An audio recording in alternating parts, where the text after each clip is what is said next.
Wow, I have to say it feels like 2009 again in so many ways.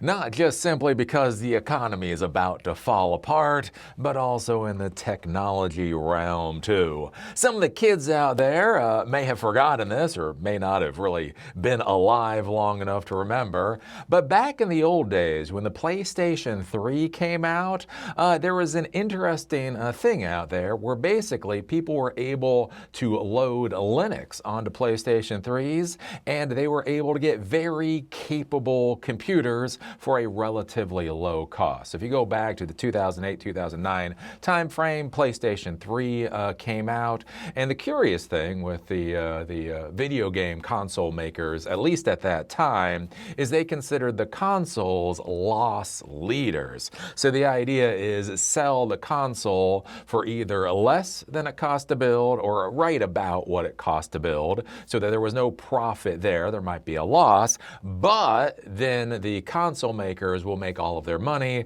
from selling the video games. So here's the thing, right? If you need to rack, a lot of servers, hundreds or thousands of servers, and you're trying to save a little money, and you find out you can load Linux onto PlayStation 3s, and hey, guess what? You get more hardware than what you pay for. What are you going to do? You're going to go out and buy a crap ton of PlayStation 3s.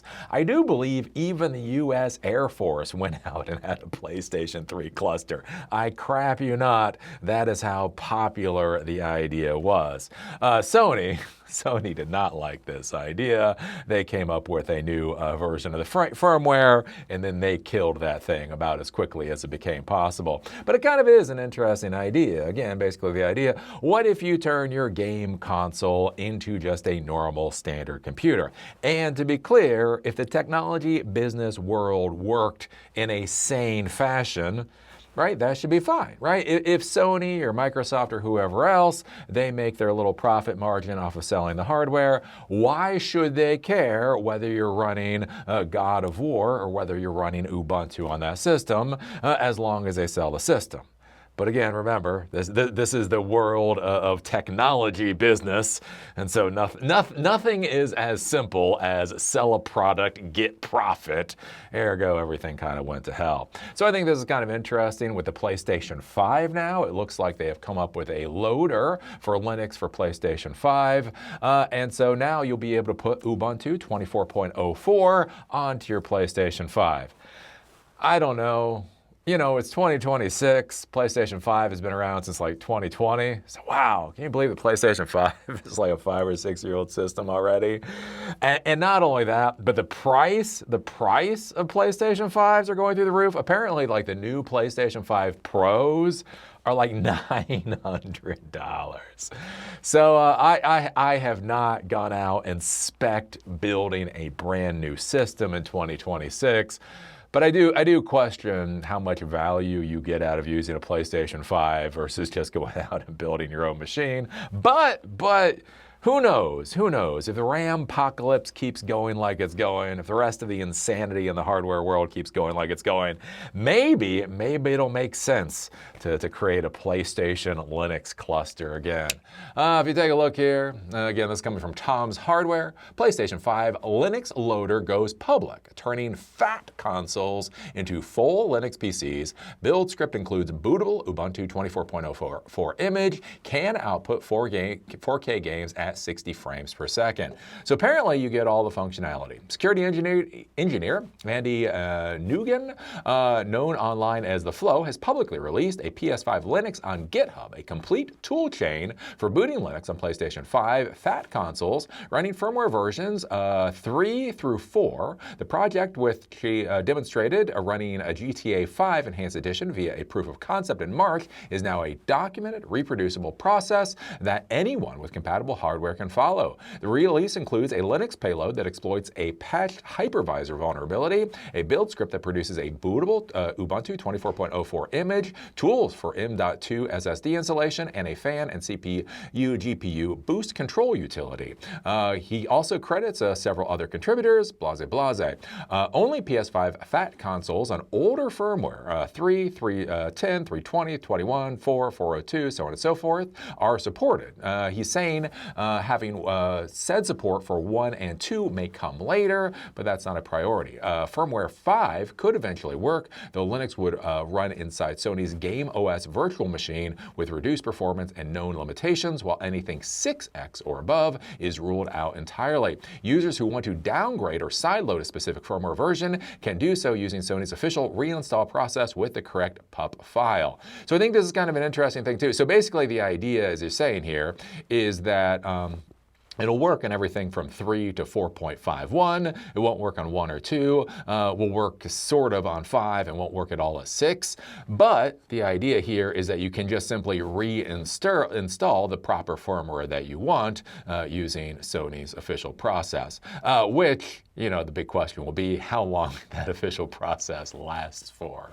Once booted, the PS5 runs as an x86 Linux desktop with access to all 8 Zen 2 CPU cores at up to 3.5 gigahertz and the RDNA 2 GPU at up to 3.3 gigahertz. A bundled control tool enabled CPU and GPU boost clocks alongside an adjustable fan curve.